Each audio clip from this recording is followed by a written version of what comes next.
For him, everybody, ladies and gentlemen, Kevin Perry.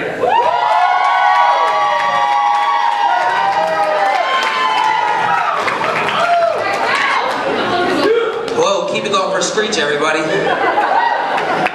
I was smoking weed before the show. Anybody else?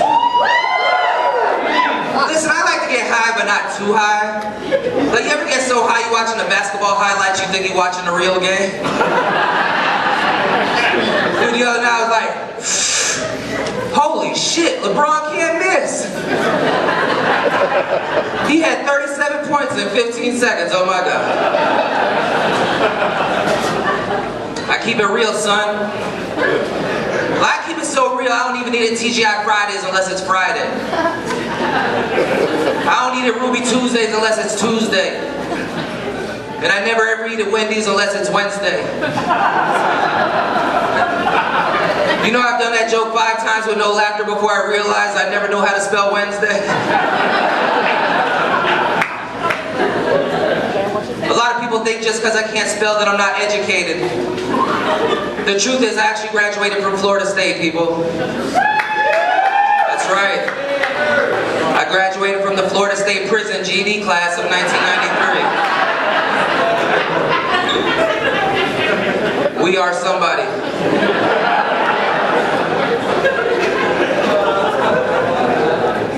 Prison's real messed up, man, like especially around the holidays when you're locked up away from your family. Unless, of course, you're Puerto Rican, then you're usually locked up with your family.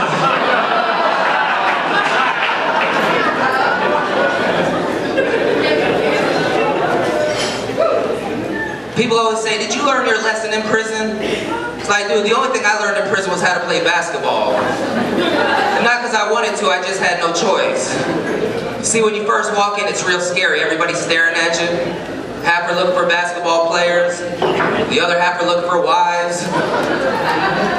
Dude, I got so good at basketball, by the time I left, they retired my number. I can still hear it now. And now starting at small forward, wearing number 195242. Read a lot of books when I was locked up, man. I read classic books. I read self-help books. Dude, when I had shit else, sometimes I would even read instruction books. One time my cellmate was like, listen, I don't want to spoil the ending for you, but dude, it becomes a table.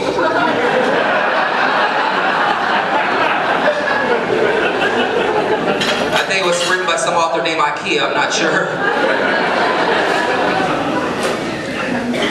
A lot of things changed while I was in prison, man. Beepers became cell phones. Blockbuster video stores became mattress stores. Porn became free. Listen, I watched so much porn when I first got, I crashed 3 computers my first week out. I thought pop-ups were suggestions. Women with black hair, we know.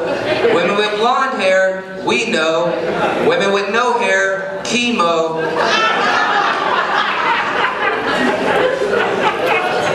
I don't really like to tell people I've been to prison, they start acting differently around me. Like women clutch their purses a little bit tighter. Men won't take showers with me at the gym anymore.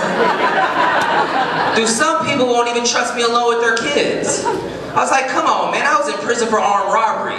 If you don't leave me alone, your TV and your stereo, I totally see where you're going with that shit. But those aren't even real kids, they're dogs. Why did I move to Boca? I'll tell you why I moved to Boca. I moved to Boca for everybody else. I'm Jewish. But I'm not 100% Jewish, I'm actually mixed. I'm half Jewish, half Jerry Springer guest. Which means I cook meth, but never on the Sabbath, never on the Sabbath. I think the hardest thing about getting out of prison was getting a job, man. I remember I went down to Walmart, they wouldn't hire me. I was like, come on, man, haven't I done my time? Don't people deserve a second chance? They're like, Mr. Perry, Walmart's not hiring just because you've been to prison. Dude, Walmart's not hiring because you've been to prison for robbing Walmart.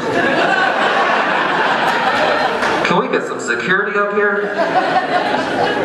But I knew nobody wanted to give me a job at first. When I first got, I didn't have any job training. I didn't have any experience, dude. I didn't even know what a resume was.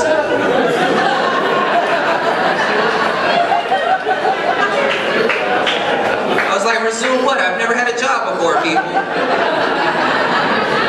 All they gave me when they let me out seriously was a piece of paper saying I didn't have AIDS.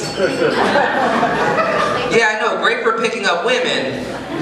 Not so great for picking up that second ship at Dairy Queen. One of the questions on the application said, what is your best quality? I was like, well, I am not infected. Please see attached. The first place that actually gave me a job when I got out was McDonald's, because obviously they'll hire any fucking body.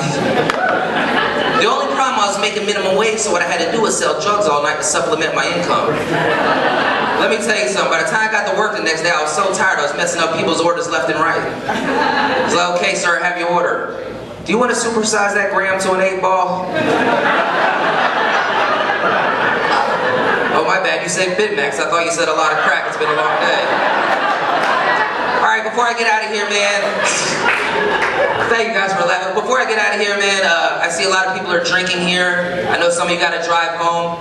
Not here to judge you, I drink and drive my fucking self. Not because I want to, I'm just a horrible human being. So what I did was, since I couldn't stop drinking and driving, I did the next best thing. That's right, I bought a Hummer. Listen, the gas mileage might suck, but if you're gonna be drinking and driving and get into a head-on collision with a family 4 in a Subaru, there's no sense in all of us dying, people.